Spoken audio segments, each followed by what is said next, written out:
Okay, so in the last 8 recordings, we explored how we experience manifestation in the physical, in our physical reality. And we also talked about being a match to our manifestations by going to get them, per se, or maybe another way of saying that is by becoming them so that they show up as a reality.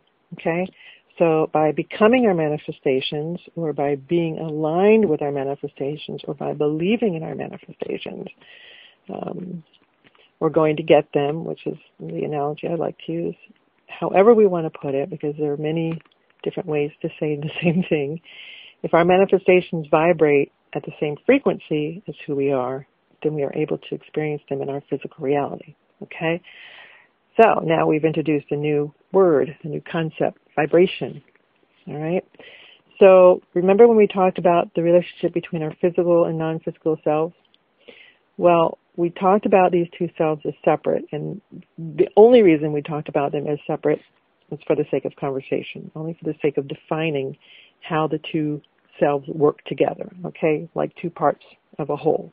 But they're not actually separate. It's just how we communicate and define ourselves as physical and non-physical, but it's really one entity. You are one humongously powerful, loving, fantastic entity who operates as non-physical and expresses as non-physical and physical, okay?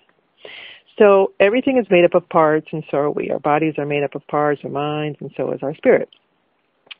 But it's all part of the same whole, okay? So I hope you get that, because that's huge. You're one being.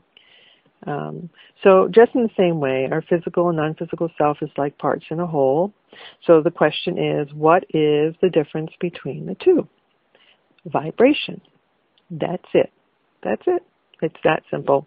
The difference between your non-physical self and your physical self is vibration. Your non-physical self vibrates at a higher or lighter vibration or frequency, and your physical self vibrates at a lower or denser vibration, okay? So this is the only difference, is vibration. Vibration, buzz, that's it. So it is similar to reaching your hand. Let's say you put your hand into a bowl of water. And hopefully this is a good example. You put your hand in a bowl of water to pull out an object, okay? So all you need is your hand to do that. You don't need to put your whole body into the bowl to get the object. And so, you've got your hand in there. You don't have to put your whole body in. And the part of your body, your hand, even though it is now immersed in water, is still a part of your body, okay? So the rest of your body is dry, and this part of your body is wet, but it is still part of the same body, okay? So this is also why you might hear people say that there is no death. That's because your non-physical self is eternal, and when your physical self is no longer functioning or in use by your non-physical, or your non-physical decides, well, I've had enough play for the day in my physical self, so I don't go anywhere as non-physical, but I just don't need to use the physical as this expression right now anymore, okay? So your non-physical still exists. This is very much who you are. And this is why it's so important to realize that you are far more than just your physical self, okay? If you can grasp that concept that you're far more than your physical self, your manifestations will begin to feel like they're appearing quicker, okay? Your perception will begin to change.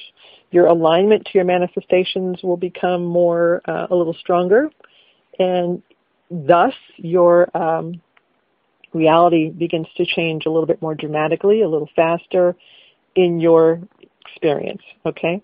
So from here, let's go into how we continue to manifest in other ways in the next recording. Thanks.